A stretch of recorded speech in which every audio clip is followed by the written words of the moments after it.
Welcome to the Jungian Anthology Podcast, analytical psychology seminars from the C.G. Jung Institute of Chicago. Episode 17, Terror, Evil, and Loss of the Self, with Brenda Donahue, RN, LCSW. In anticipation of our upcoming 5-part series, Terror and the Soul, today we're sharing the first episode of the series Terror, Evil, and Loss of the Self. In this seminar, Brenda Donahue discusses how survivors of childhood deprivation or physical and sexual abuse routinely describe themselves as freaks existing outside of normal human relations because they feel evil or bad. This is because the child victim takes the evil of the abuser into him and herself in order to preserve the primary attachment to the parents. This sense of badness or evil becomes a staple of the personality structure, and many survivors spend their lives refusing to be absolved of blame. This course presents basic concepts from analytical psychology and shows how they can be used in the treatment of post-traumatic stress syndrome. It was recorded in 1994. For the complete series, you can visit our website, www.jungchicago.org/store. Brenda Donahue, RN, LCSW, is a Jungian analyst in private practice in the western suburbs of Chicago and author of C.G. Jung's Complex Dynamics and the Clinical Relationship, One Map for Mystery. And now here's the lecture.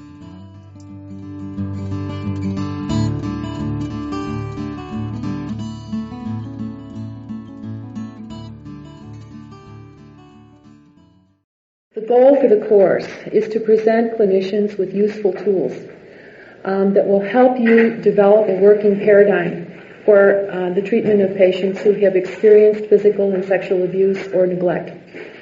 I'd like to say a little bit about my experience and about kind of how I'd like the class to work. And that is, I've been doing therapy a long time before I became an analyst.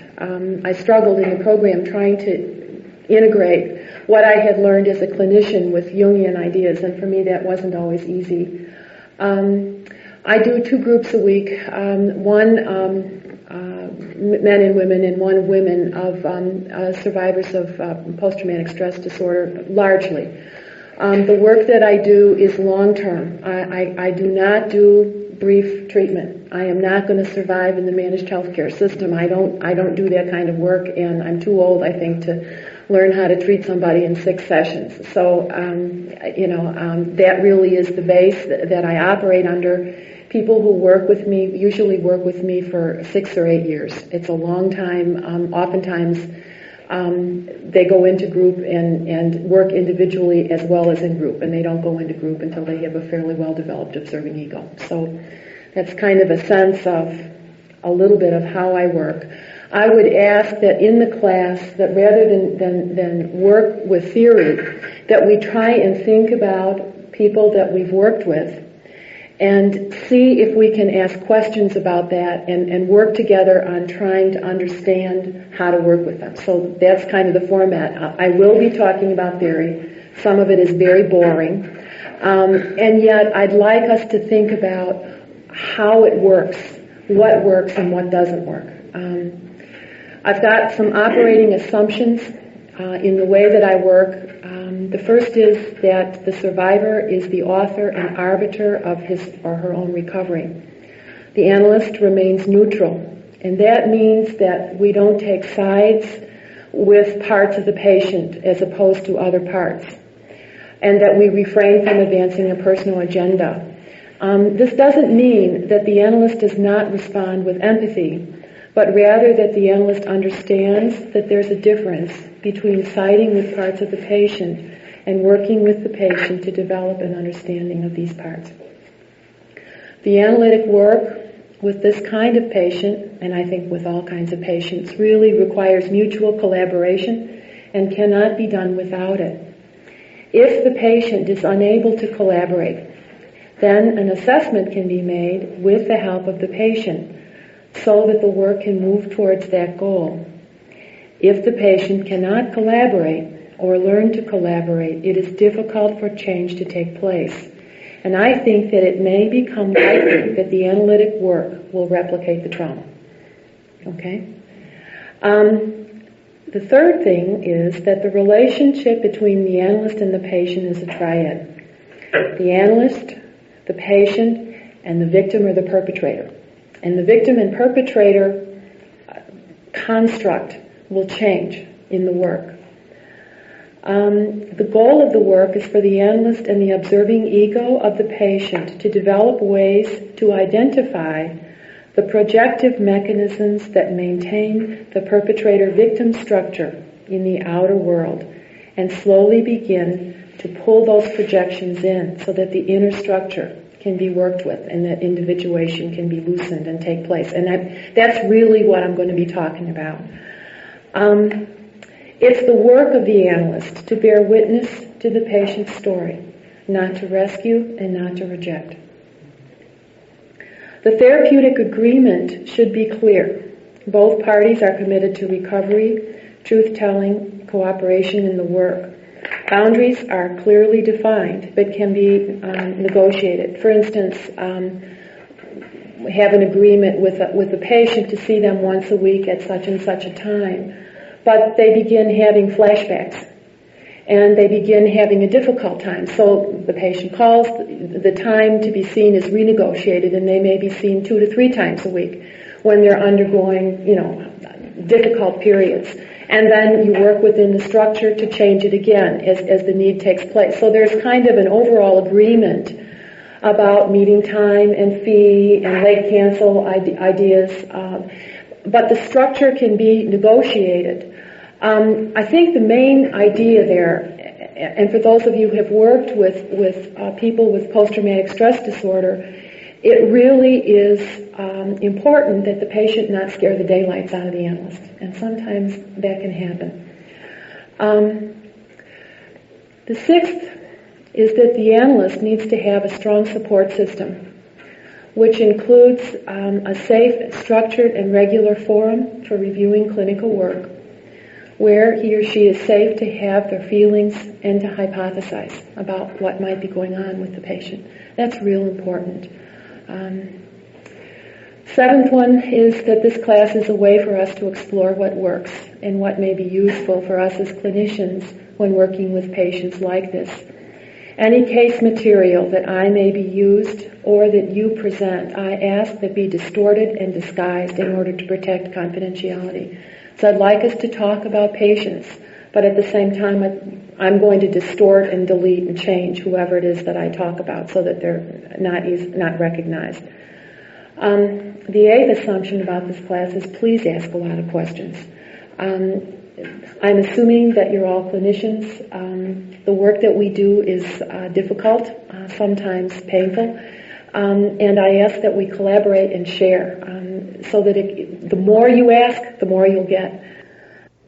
I'm going to start out with definitions. They're going to be Jungian definitions, but they're really the ground floor of the paradigm that I'm presenting. And I think that what's important is that as I work on the definition, that we can try and understand how that would manifest in the clinical setting with this kind of patient. Okay. So the first definition that I'm going to give is the self. It is a particularly helpful, wonderful concept for an analyst. It is the sum total of the personality. It carries the image of wholeness. In one sense, it is our full potential for development that is asleep, that gets brought into being during an entire lifetime. I think Jungians are the only psychology that believe in the self. In a sense, it's a higher power, or it's a consciousness within the unconscious. If you want to think of it that way, it is that part of the personality that sees the entire personality. It is the somebody within us that knows what the blueprint is and tries to make sure that the blueprint gets actualized.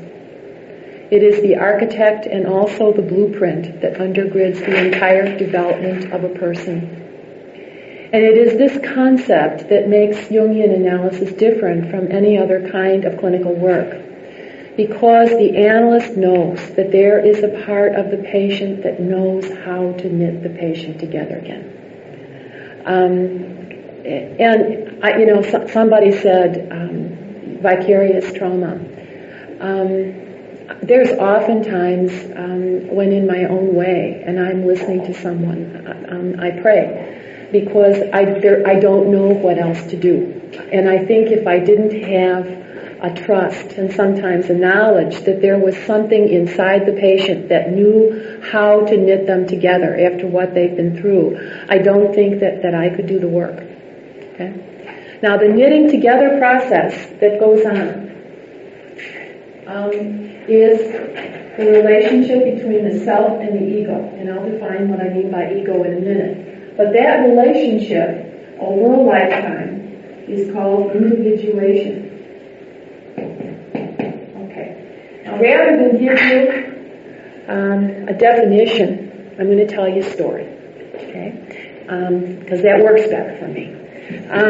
Once upon a time, there was an Indian man who was in his early 50s.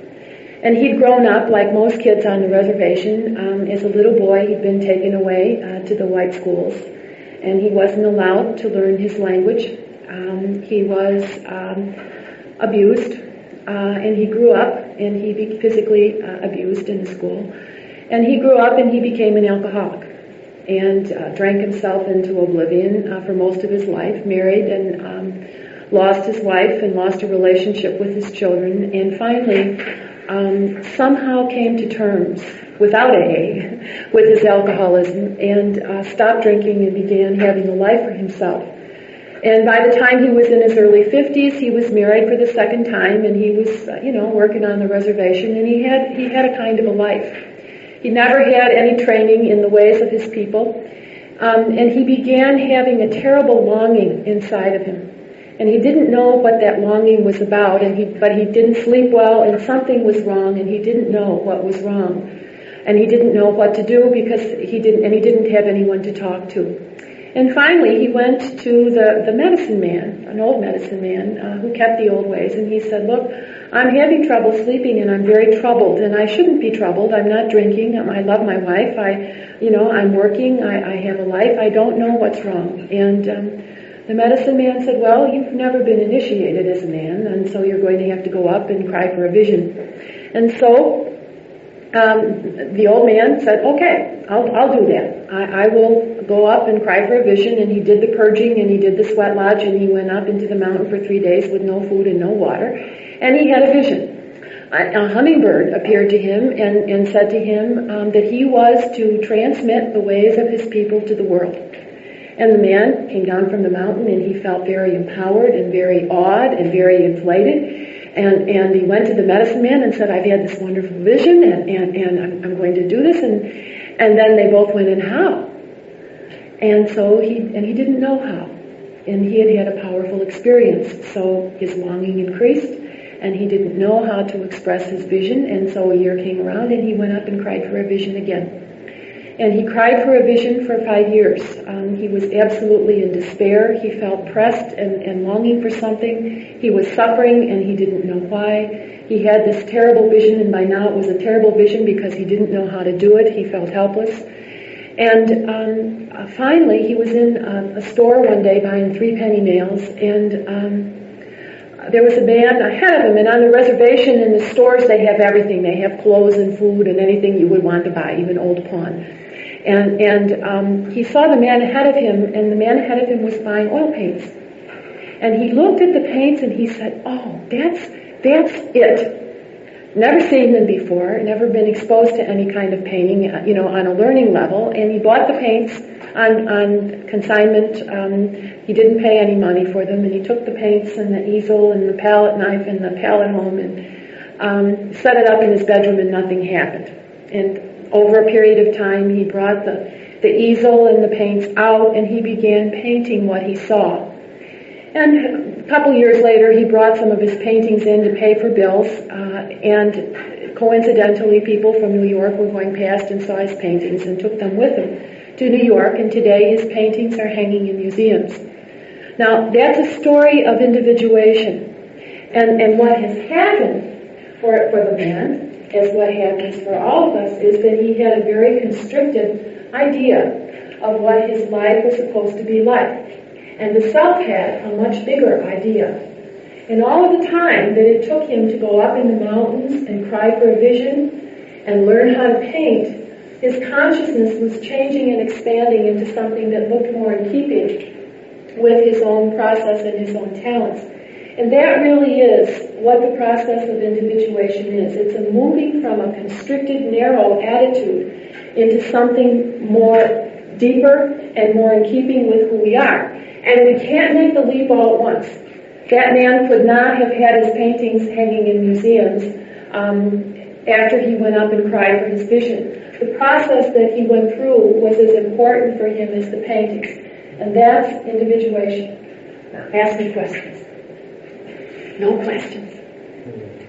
Oh, you understand. So that when you think about people with post-traumatic stress disorder, okay, the first thing that we need to remember is that their attitude towards their consciousness is going to be constricted. It's going to be bound by certain constraints. Their memory may be bound. Their ability to have affect may be bound. Their ability to be assertive and to remain cohesive in some ways may be bound. And their relationship with the self, with the architect of their life, is going to be bound and constricted in some way. Okay, any questions? All right, so we'll move on to the next definition. The next definition is another wonderful Jungian term. It's called archetype.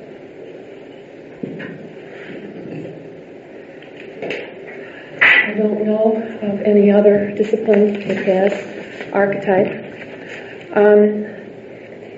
It is an invisible structuring pattern of psychophysiologic performance that is linked to instinct. Archetypes are irrepresentable, and they are evident only through their manifestations. They link body and image. They are represented in behavior. So we see them in the universal life experiences: birth, death, marriage. Remember, what was it, Dr. Kildare, years ago in the 60s? What was it? Birth, death, infinity. Those are archetypal experiences: marriage, separation, motherhood, fatherhood. Archetypes can also be experienced in dreams as images, and sometimes they act to create symbols whose function is to create or move consciousness. So the hummingbird in the old man's vision experience, in a sense, was an archetype. When we see an animal in a dream as a Jungian, we think of an instinct. And the hummingbird acted almost as a transformer. It kept confronting the man and calling him to something more. And he literally didn't know what that was. Archetypes can be related to consciously or not. For example, motherhood. I have 5 children. Karen is the youngest of 3 daughters, and I have 2 sons. I think the hardest thing that I've ever done is to be a mother.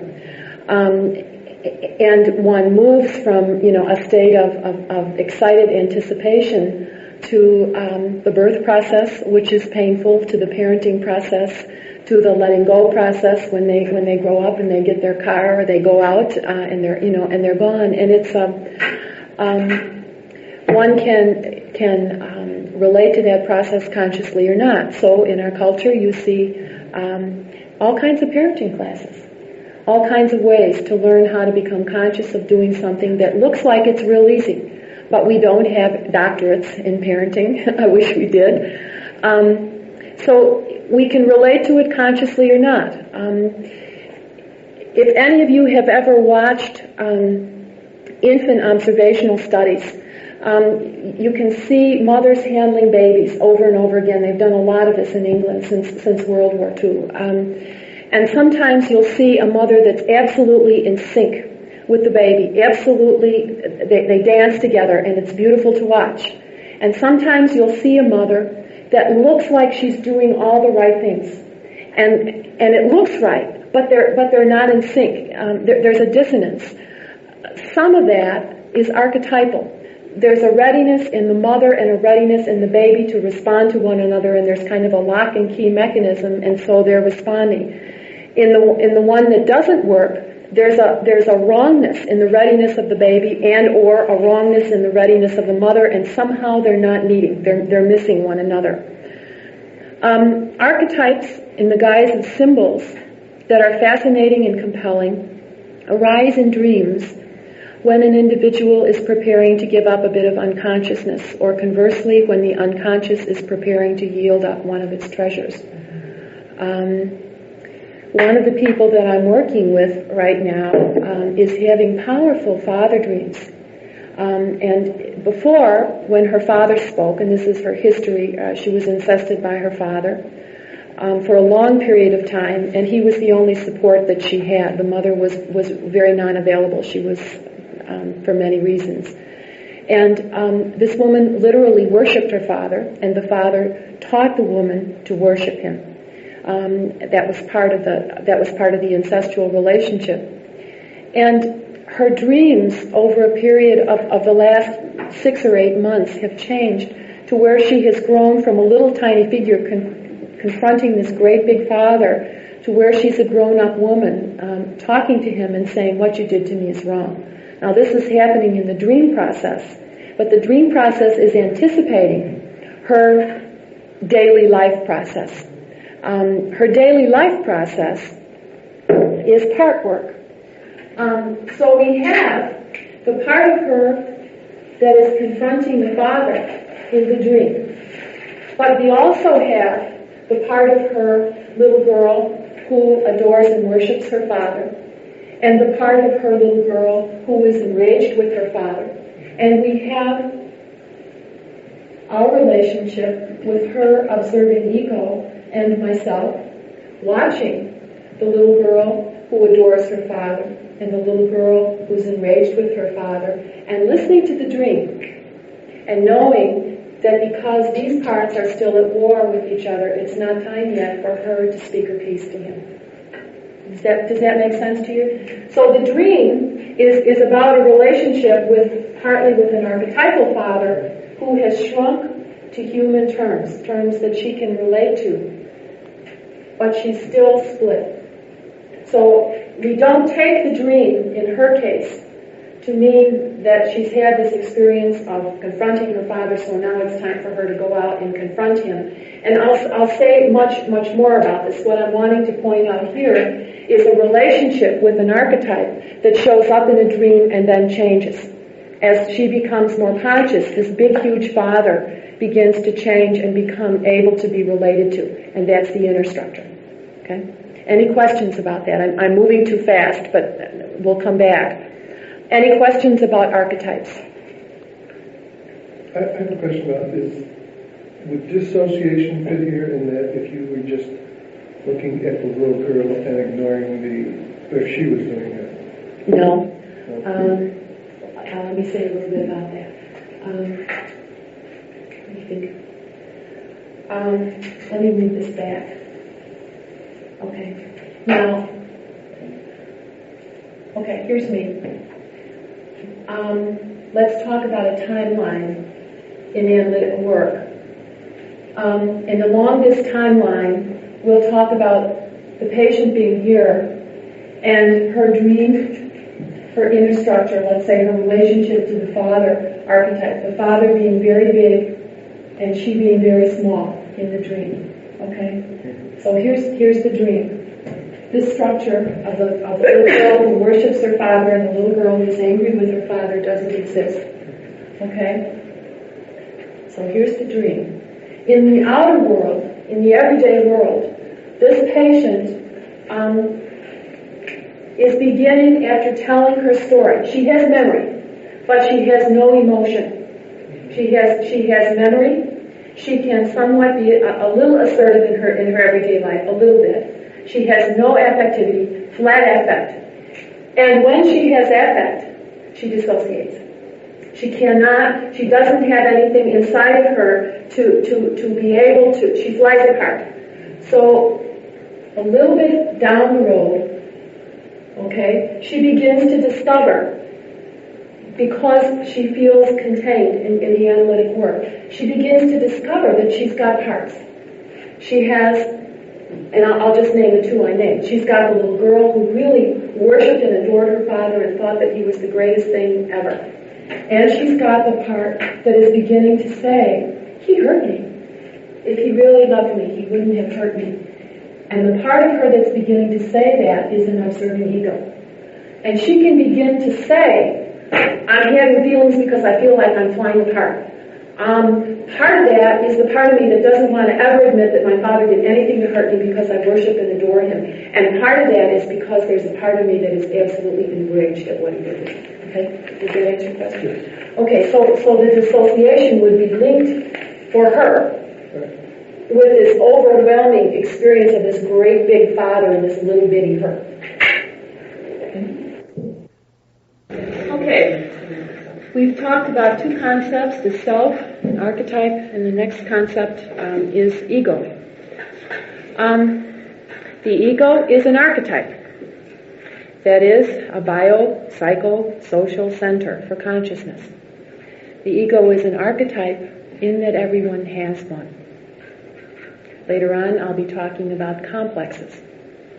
The ego is also a complex because it gets filled out with lived experience.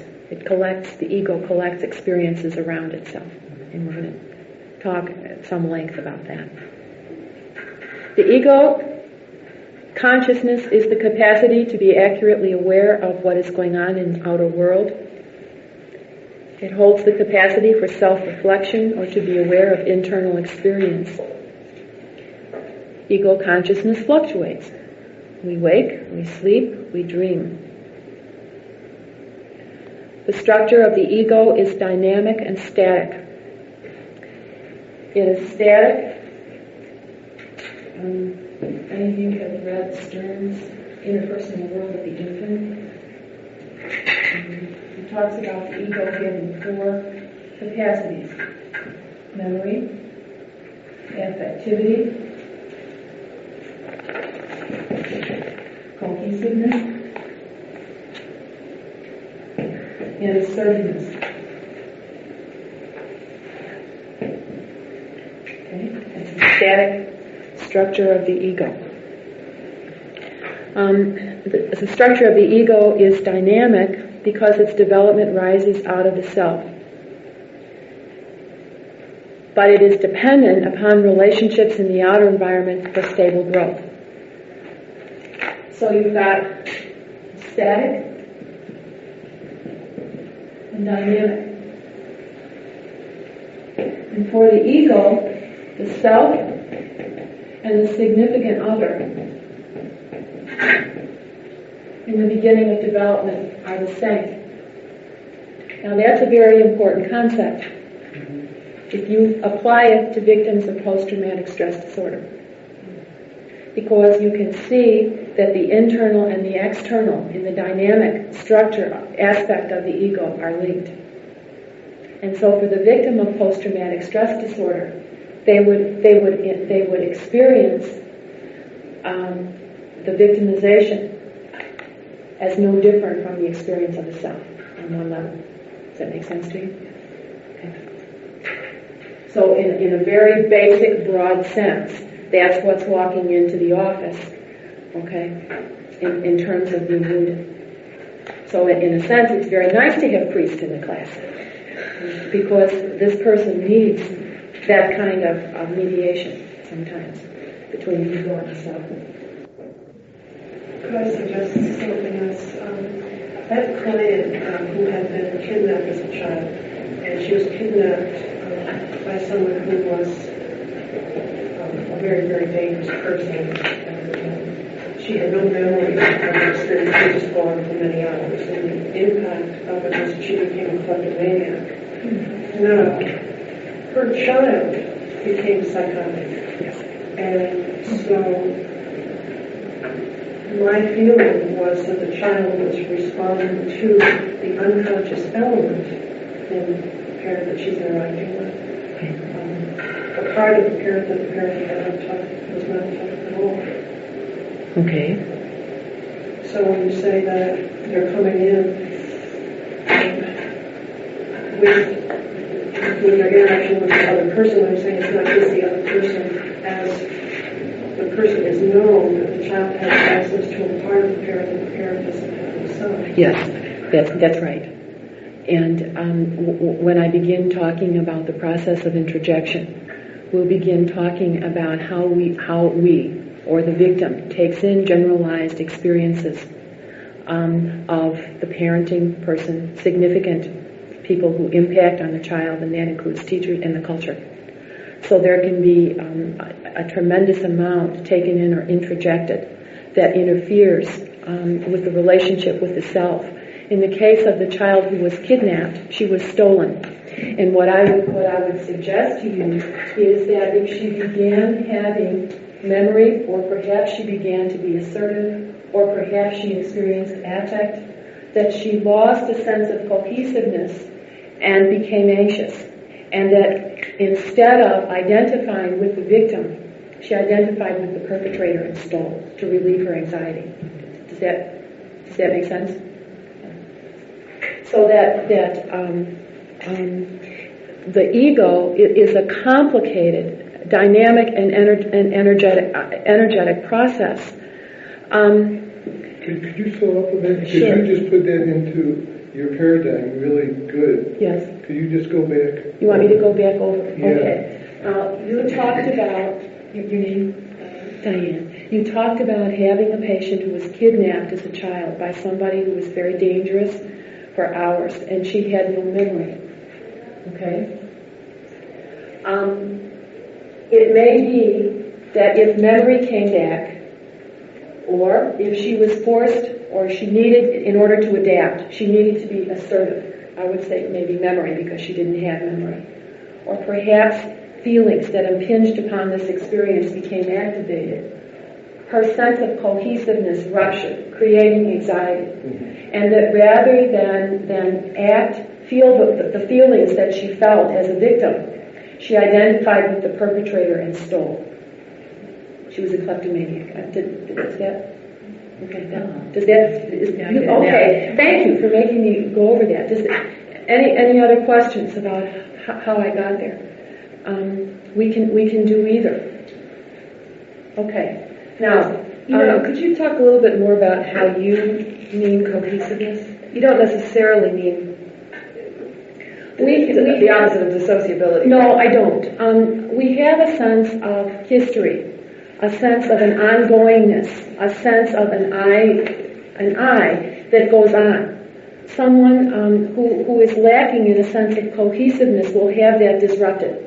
When it's disrupted to a tremendous degree, you have a multiple personality disorder. I don't work with multiples, and I don't feel qualified to talk about them. But that's when the sense of cohesiveness is ruptured so that the ego forms split-off parts. But cohesiveness is just our sense of hanging together and having a history and a sense of ourselves. Okay? And when we become anxious, any of us, when we're stressed, that sense of cohesiveness loosens. And later on, as I begin talking about developmental stages and instincts, we naturally go through the stages of development over and over again in a lifetime, and our sense of cohesiveness loosens during that time. I mean, we're not this kind of solid, rigid structure that you would think. Our sense of cohesiveness kind of expands and contracts over a lifetime. But when it's abnormal, there will be a sense that the person doesn't have a sense of continuity. You'll hear a patient come in and say to you, "I don't have any memories before I was 10." And you go, "Oh, okay. I don't remember what happened from such and such a year to such and such a year. I don't remember that marriage. Okay?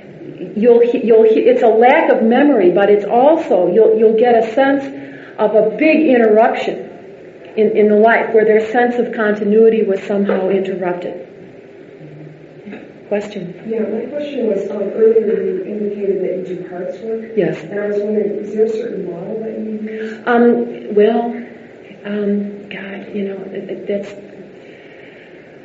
I'm familiar with Richard Schwartz's internal chemist. No, I would say that my training was much looser than that. It started about 24 years ago when group therapy, in the early 1971, when group therapy was very important and TA was just beginning to have its heyday and reparenting. And so the work that was done then is really not parts work. It's a takeoff on Gestalt, where it began as people becoming ego states, parent, adult, and child, and then it began to become much more sophisticated in terms of releasing affect or making conscious things that were unconscious. Mm-hmm. Okay, so. Okay. Well, I was wondering, how do you relate this notion of the ego to parts work? How do they put together?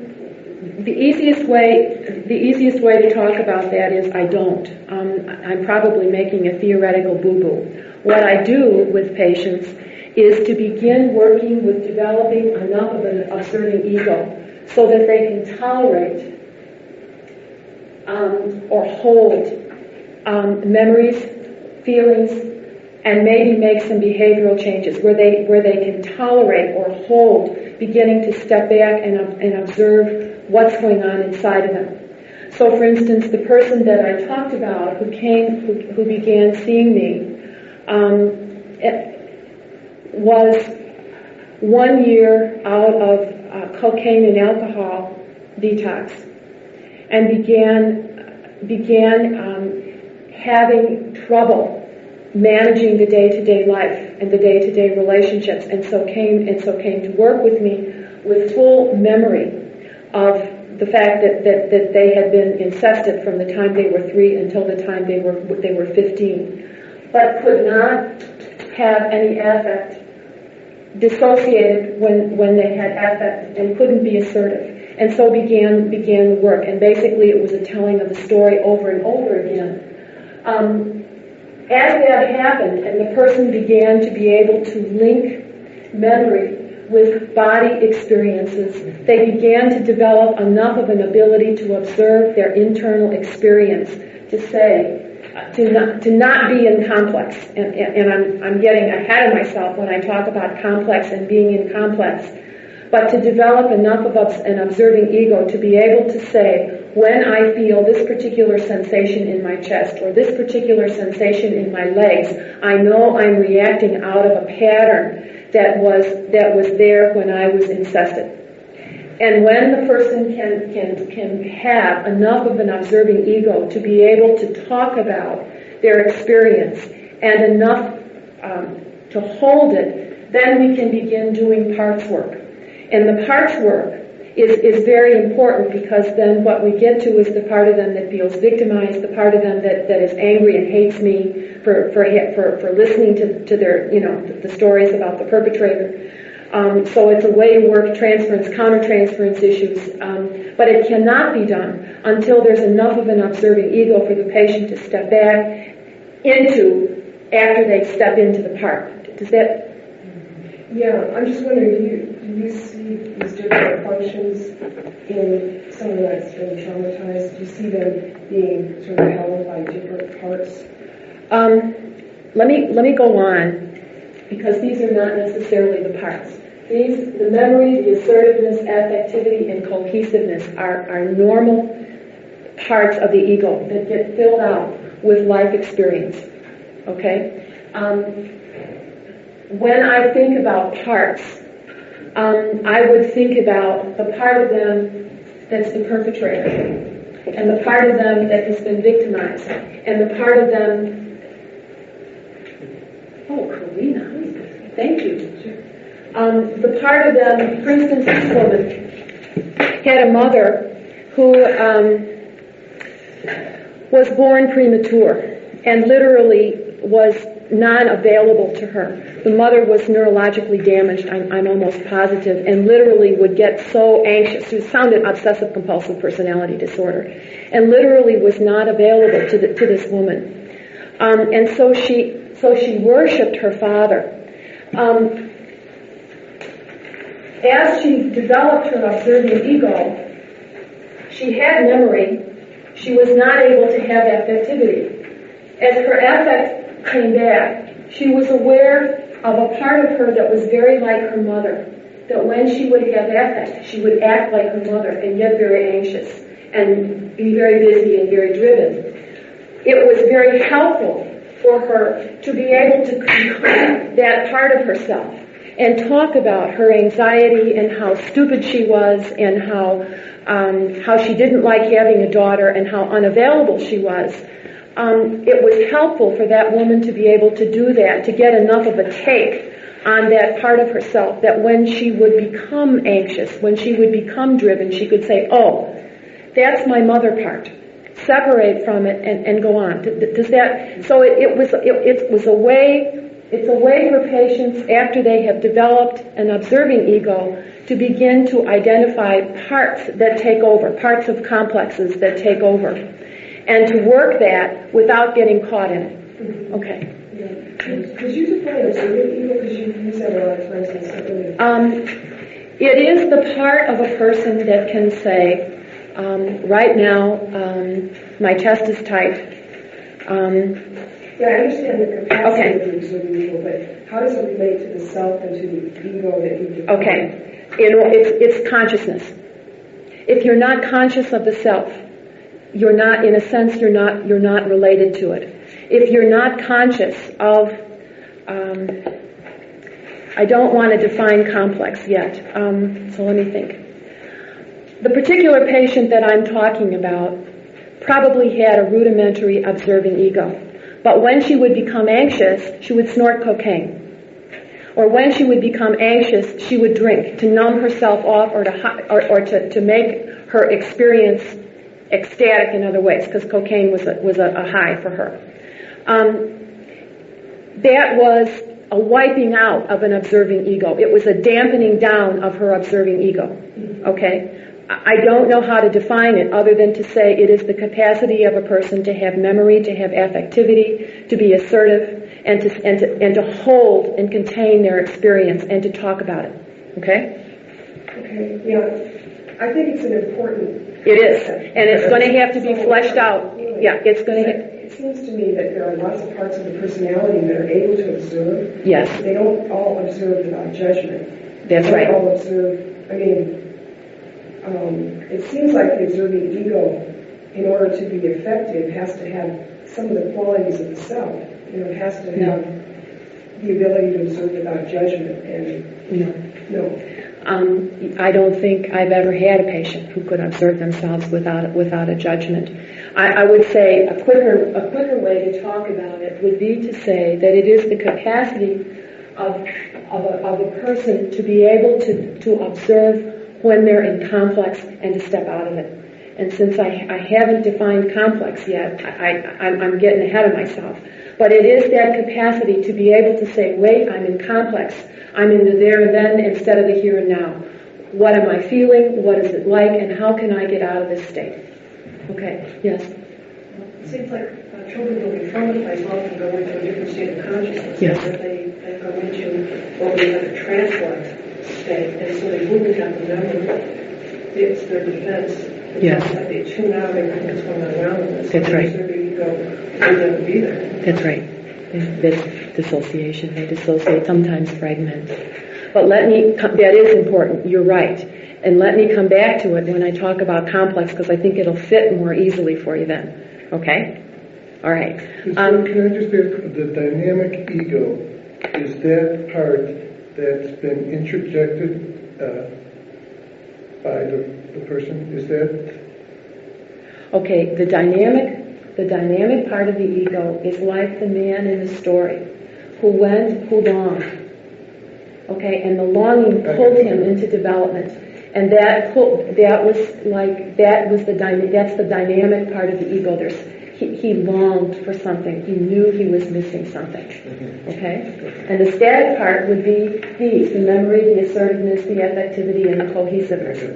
Okay. Now, if you think about human experience, okay, as being divided. Okay, so when we see when we see a patient, okay, or our own experience, we have kind of four basic areas of experience. We have emotions, we have mental experience, we do behaviors, and we have a concept that Jung developed in 1946. It's a word called psychoid. And what psychoid is like when we talk about archetype, it's a biopsycho concept. Psychoid is body and image. Okay, so we have the capacity to have an awareness of our body, or our body works, and we have the capacity to dream and fantasize and have images. Now let me balance these, and it may help you go back and understand ego. Emotions give us energy. Mentally, we receive energy. With our behavior, we define the movement of energy.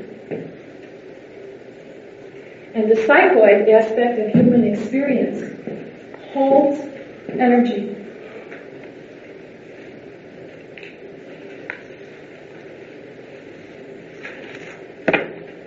On the continuum, this goes back to what you were saying before, where would that ability to observe the complex and step out of it come with that, in terms of the treatment? Okay. The ability to observe and step out of the complex. Okay? It doesn't have to do with that. It has to do with that long line we drew before. Okay, with the patient? Yeah. Down here. Okay, where she was dissociating here? Right. And then where would it be when she sees the complex and steps out of it on the continuum? Okay, it would happen in terms of a process. Okay? This woman would say, when I get anxious, my hands start to shake. That's a behavior. Okay. I know when my hands start to shake or my legs have this funny feeling that I'm in complex. I need to sit down. I need to do some deep breathing and settle myself down, because I'm in complex and I need to just slow down. Or she might say, I'm thinking about how angry I am at so-and-so, and I'm feeling really scared. I know when I think about getting revenge on somebody, and I feel scared about that, I'm in complex. Okay? Now, the shaking is a behavior, but the physical sensation that this woman had in the legs and in the heart area was in the body. So when I have these sensations in my body, I'm in complex. Okay? Now, all four of those areas, you can identify one and say, oh, I'm in complex. That's a feeling tone. I haven't got to complex yet, so I'm leaping. But it's like the observing ego walks all four of these areas and can access one or all, okay, to learn. Now, if you look at what Stern says are inherent capacities of the ego, and you look at this diagram, which comes from a Native American tradition, okay, you'll see that they fit. Memory and mental, assertiveness and behavior, affectivity and emotions, cohesiveness in the psychoid realm, because we do have an experience of being held together sometimes by body.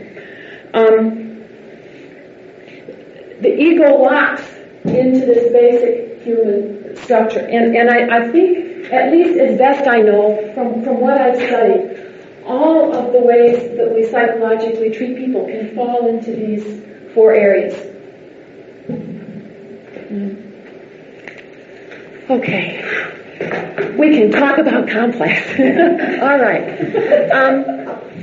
Any more questions about self, archetype, and ego? Good. All right, wait, Marcia, I had a question. Okay, what? I know how to phrase this. When you talk about the access between the ego and self, by the individuation. Yes. And it seems that unless you have very strong access, you're not going to have the individuation. And you see the stunted growth in narcissistic personality. So when I look at that, there's something missing to me, because what's missing is what will provide the transformation in the personality, what will provide the transformation in the emotion, where the growth comes from. That's what I don't see when I look at that. Okay, it's not there. You're not seeing it because it's not there. It's not there yet. I hope to get to it. I may not be able to get to it tonight. It is there, but you're right. It's not in that picture. So can I? It will come. Okay. All right. Complex. Jung discovered that human experience is laid down in patterns. And those patterns he called complexes. He thought of complexes as patterns of feeling tones. Feeling tones. Ideas, images, physical sensations, and behaviors wrapped around an archetypal core. This concept is very important in viewing victims of post-traumatic stress disorder, because it literally helps the patient collaborate in their own recovery. The patient begins through the process of discussion with the analyst to reflect upon their emotions, ideas and thoughts, physical sensations, passive fantasies, and their behaviors, and some awarenesses about those aspects of themselves that are overly developed and those that are not developed or deleted. Let me give you an example, because I do better with telling stories than I do with theory. I had a friend when I was in nurses training, and we were walking down the street to buy some old-fashioned peanut butter, and a car backfired and he grabbed my hand, and tight, and I was frightened because I didn't know what was happening, and this guy was white as a sheet. He had beads of sweat on his lip. He was shaking a little bit, and he had a hold of my hand. And he started deep breathing, and I stood and waited with him. I didn't know what else to do, but I was really scared. And after a few minutes, he said to me, I have post-traumatic stress disorder. I was in the front lines in World War II, and I watched my friends being blown up and landing on me. And when I hear a car backfire, I go back there. And he said, I was deprogrammed, when I got home from the war, and I have learned, how to alter my body and literally deep breathe. But when I hear a car backfire, my first response is to be back there, and my body wants to dive under the nearest car so I can protect myself. Now that was my first exposure to the idea of complex. But that's a complex. That's how it works. That's how quick it works. A trigger happens and the person is back and the there and then in that kind of reality. And that is, at least from my experience, the reality of the people that I've worked with who are victims of post-traumatic stress disorder. Someone over here talked about a patient, I think it was you, being wordless.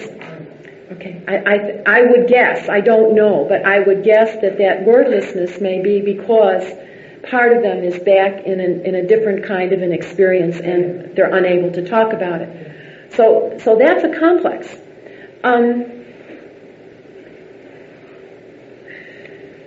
Okay, I gave an example of the patient.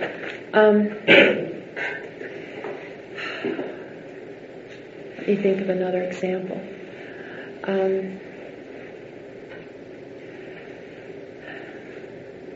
Would the imagery of how elephants are conditioned be a complex? How an elephant, when they grow up, they first put a chain on it, and then they take the chain off a week later, and pretty soon they can just tie a little string to the elephant, and the elephant will never go beyond pulling that string, because it'll think It's the chain? it's the chain. Yeah. That I don't know. What I have seen in my own work is people either describing as they talk in their everyday life, literally going back into complex, or observing in sessions.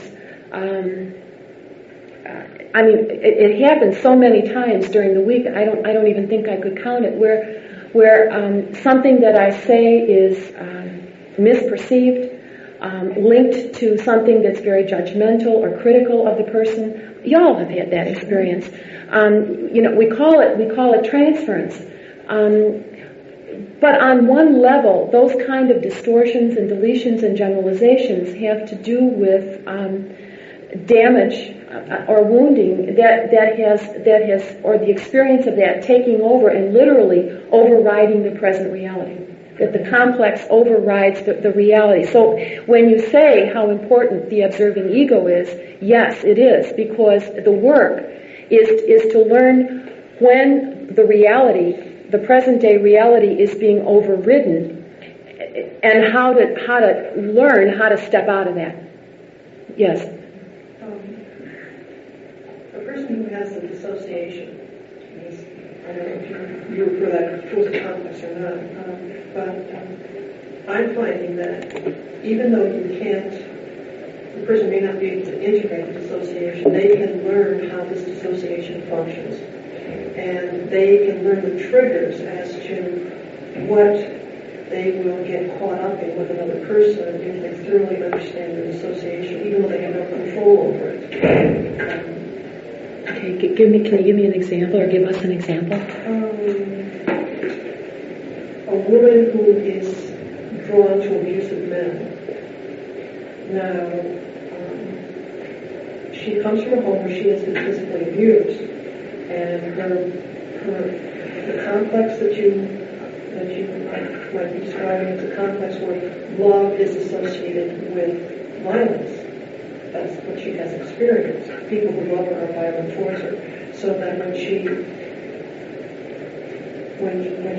meets somebody who has this subconscious core to them, there's an immediate rapport.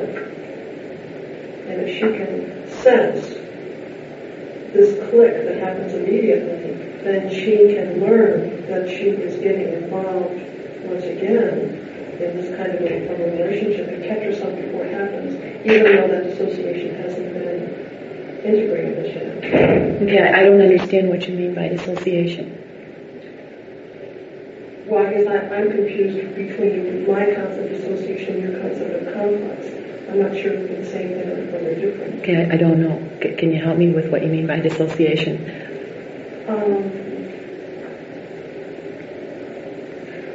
Well, a dissociation is a kind of personality that has a power of its own. It has almost like a self of its own. It has its own agenda, and it's something that happened early in the childhood and the child's life that has not grown with the course of time because it's not integrated into the personality. Okay, I would say that that my complex, what I'm talking about as being complex, is somewhat like what you're talking about being a dissociation. When I think of someone dissociating, I think of someone leaving their body. I think of someone losing their ability to think, losing their ability to feel, losing their ability to act in their own best interest, that they literally go away. So I would say that your concept of dissociation and my idea of complex would be closer together than what I think of as being dissociation. I think it's like that's the hard part of working with therapists who have been trained in different disciplines, because we have different words that mean the same thing, and then we've got to kind of try and figure out, like in this case, I think we're on the same page, but the words are different. I guess what I'm asking you is, in your idea of a complex, would your complex have something in another person that they would click with? Or is this confined to the person? No, because a person doesn't exist in a vacuum, and so there would always be a stimulus from the environment that would activate the complex, just like the car backfiring got my friend activated into complex and back in the front lines in World War II. Are you saying that if something triggers the complex and someone's aware that something just triggered the dissociation or the complex, that awareness is the observing ego and that even though you haven't integrated this part of you, you can learn to identify how it works, and there's a protective mechanism that you're developing. Yeah, so that in the case of that client, or many clients who have been raised in an abusive situation, who are attracted to people who repeat the abuse, what you're saying is that there's kind of a lock and key mechanism where the person says, wait a minute, I'm into it again. This is what I need to do not to get into it. This is how I need to take care of myself. This is what I need to think about, but this is not okay for me to do. Okay. Same page, different words. And that's what you're calling the observing ego. Yes. The ego is a complex. The four aspects of ego consciousness are archetypal. But the complex is that the ego accumulates individual life experience. It used to make me crazy when I would read Jung. And I mean, he's all over the place. He's got 75 different definitions of ego. And sometimes he talks about the ego being an archetype, and sometimes he talks about it being a complex. And it used to make me crazy when I would be studying or trying to write something, but it's both. It's archetypal because we all have the capacity to have memory, affectivity, assertiveness, and cohesiveness.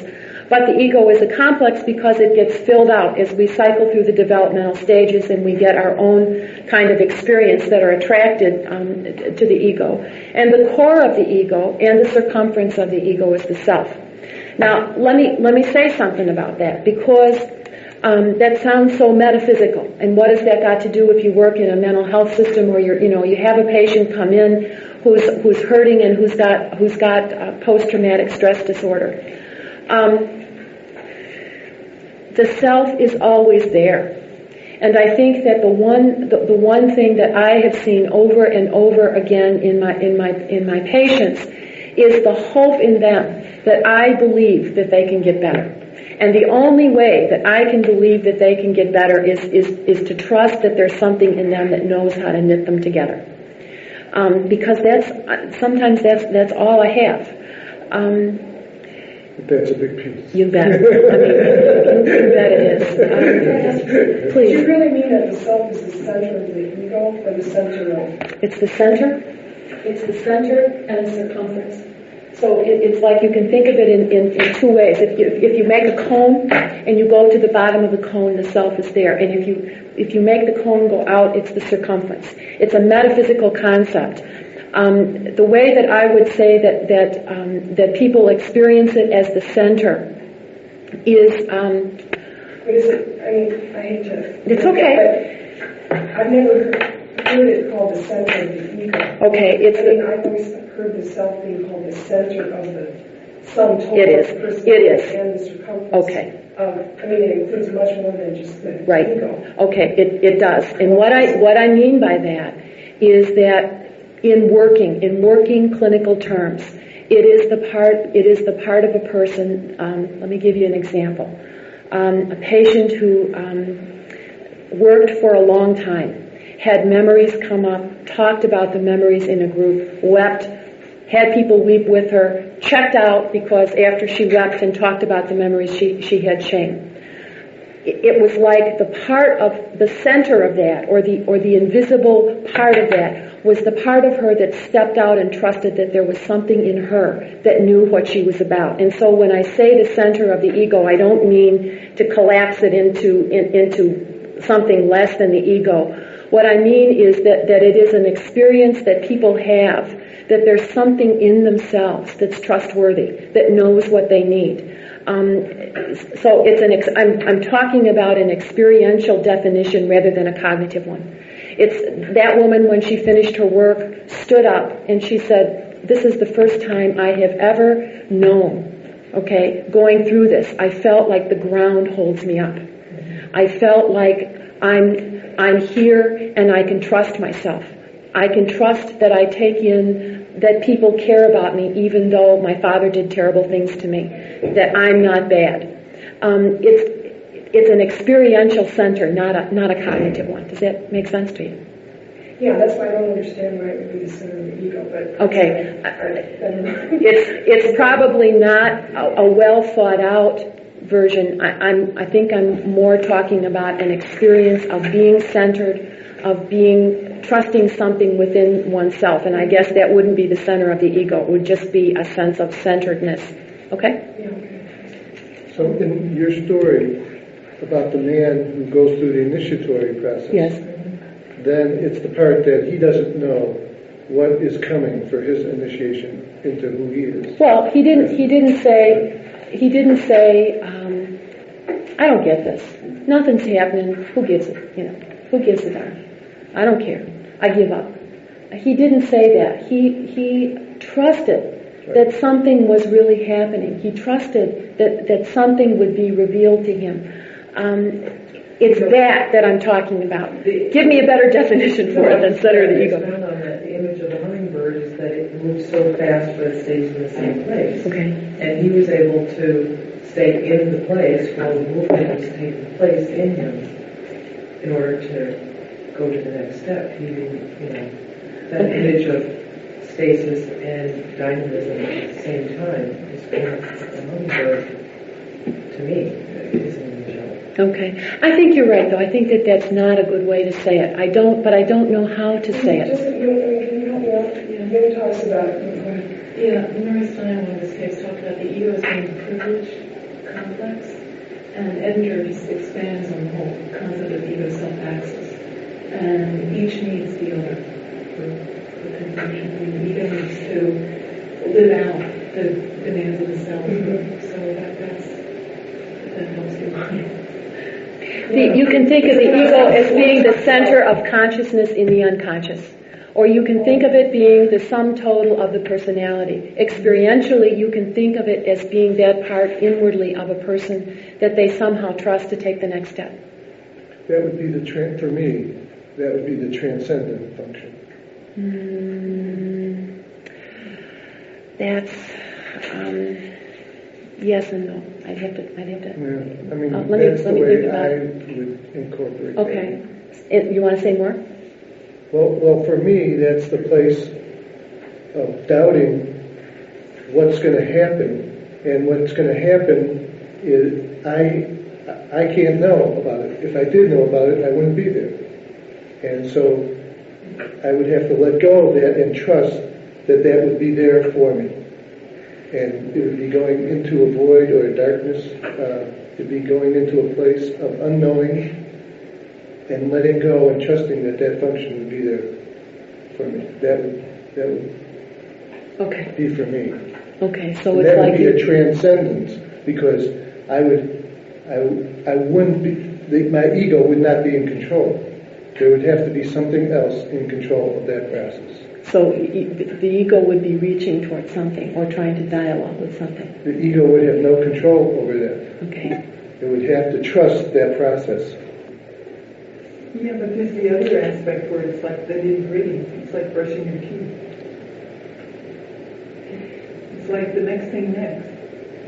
Okay. Yeah, but I don't know what that would be. Yeah, except for I have this feeling that there's this connection that you know that there will be something there. I mean, that it isn't the great unknown. It's like the nitty-gritty that you do know. I think it's both at the same time. Okay. As I remember, the transcendent function is something like the dialogue between the ego and the self. And so the nitty-gritty is a part of that, and the letting go is a part of that. And I would like us all to think about what a way to talk about when when the patient or how the patient goes inside to say, I'm going to come to the next session. I'm going to talk about the next memory. I'm going to let that come up. If it's not a centeredness, what is it? Because I think it's an incredibly necessary part of the work. It's the part of the patient that commits, that's willing to commit to the work, or that's willing to trust that they'll get something back from it. And I don't know how to call it. Yeah. Let me summarize kind of what I have said tonight. Again, this is sort of a nitty-gritty diagram, but it's kind of getting us ready for next week. Okay, here's a vat of energy, and there's spigots of different shapes.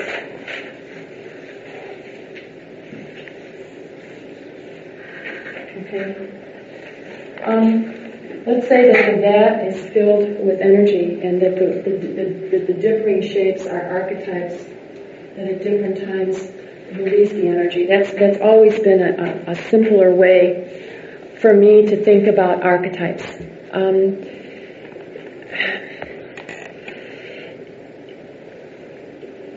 If you think about generalized human experience being here and needing to be poured out, then it comes out in different ways. I think of the someone said, how does the ego move? There's no movement in that diagram that you showed. There isn't any movement in the diagram that I showed. This is kind of a take on what creates the movement, and it's a trying to get behind what happens in post-traumatic stress disorder. So very basically, let's say that we've got human experience, okay, with a mental, a psychoid, an emotional, and a behavioral aspect. And we have an ego with a memory, with an affectivity, with a cohesiveness, and with an assertiveness. And we have instincts that come from outside this and impact the ego. And before they do, they have to be dampened down into something that's understandable. That dampening down process I'm going to talk about next week, but I wanted to start it tonight. That dampening down process creates an archetype that can relate to the human structure. Okay. If we go back, if I don't say anything more about that, and I go back to the story of the old Indian man that I talked about in the beginning. Let's say that his ego had longing. And that what was coming at him was an instinct of creativity that was incredibly undeveloped.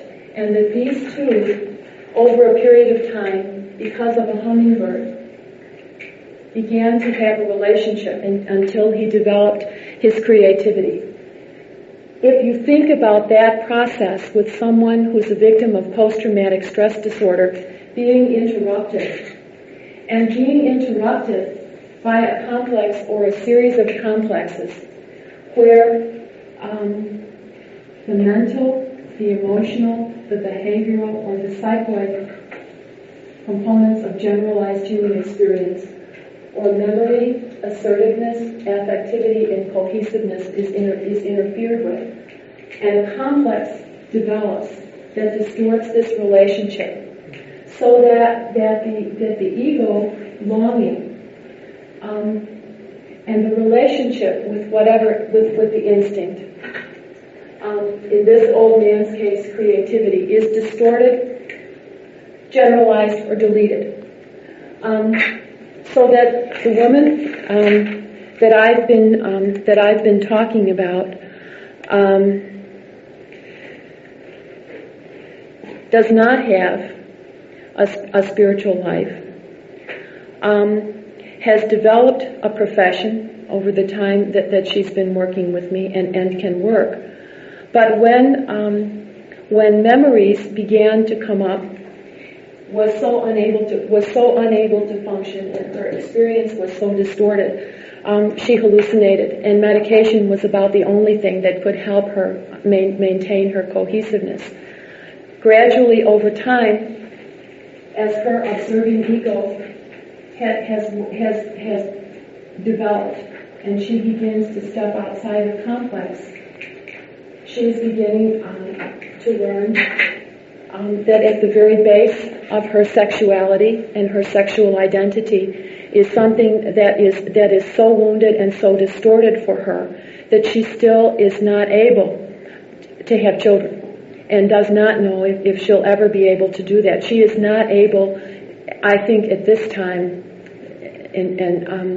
to have a sexual encounter without having flashbacks, even with medication and after about 4.5 years of work, including group. So that basically the concept of the self is linked with the capacity for someone to have a relationship with something deep within them, where they can grow and become who they are. Post-traumatic stress disorder distorts, generalizes, or deletes the capacity to have that relationship and somehow distorts it through one of the instinctive capacities for development. Those are being, I'll talk about them next week, but being, doing, thinking, sexual identity, and creativity. I think of them as being 5. But the complexes that are developed distort that relationship, and that instead of having a relationship with the self, that relationship is surrounded by shame, and they develop some kind of a false adaptation or partial adaptation to reality, and the process of individuation is blocked or thwarted. And the experience of the self is often linked with being victimized. And sometimes the victim will identify with the perpetrator, and so the experience of the self becomes an experience of re-inflicting the wounding on someone else. Now ask me questions. We've got about 5 minutes. I covered too much, too fast. Yes? I think there's a possibility to cut through all of this. At least it's been a fun work for a long time. When you were talking about what is the self, it seems to me that anyone who's had mystical experience has come in contact with that part of them very much so. And that's only one type of coming in contact with that part of you. If you have a small child, a 1, 2, or 3-year-old child, you see the self right there. It's just an irresistible interaction with that child versus the person who can't appreciate seeing that self in a child. What I'm saying is the woman who was in your group, who stood up and she said that she had found that self, I'm suggesting that there's a possibility that there is this non-verbal interaction between you and the group members where you have come in contact with that part of you, and you are making it possible for her to come in contact with that part of herself, irrespective of all these other things that you're doing. And I guess what I'm looking for is a way to build on that part, to make it expand within the person, to give them the strength to go through all that you are trying to make them face. I think that has to come from inside of them. I think that the people who stay and who work have something inside of them that they trust. I don't know what to call that, but I don't think that the therapist does the work. I think that there is a great deal to be said for the interactional field between the analyst and the patient, and I will say more about that because I think it's terribly, terribly important. But I think that push come to shove, that the patient has to somehow deep within themselves make a commitment to the work and do the work. The analyst can present, the analyst can be there, the field can be there, but if the patient is not willing to work, the work won't be done. What I guess I'm saying is that I think there's a possibility that you can help that person connect with that part of them by you being connected to that part of yourself. I think that's right. And I think that's very, very Jungian and very wonderful. And when I say that I think that that's what makes a Jungian analysis different, I think it's that. I mean, I think what you're talking about is something I said earlier, that there's times when I pray, and I'm sure all of us who work with patients pray, because what can you say? I mean, what can you say when someone comes in and says, I remember being kidnapped when she was how old? Okay, for how many hours and with some kind of a terrifying man? What do you do but listen and pray? And you're right. Does the patient pick up on that? I think so. Isn't that what Jung was talking about with the philosopher's stone and alchemy? Yes, and he said, basically he said that the patient, the analyst, the unconscious of the analyst, and the unconscious of the patient so that you've got all of this going on at the same time. And that's kind of an aside, but I think that diagram expresses what you were saying. Are there any other questions? We covered self, ego, archetype, and complex. That's a tremendous amount of material for one night. Too much to assimilate.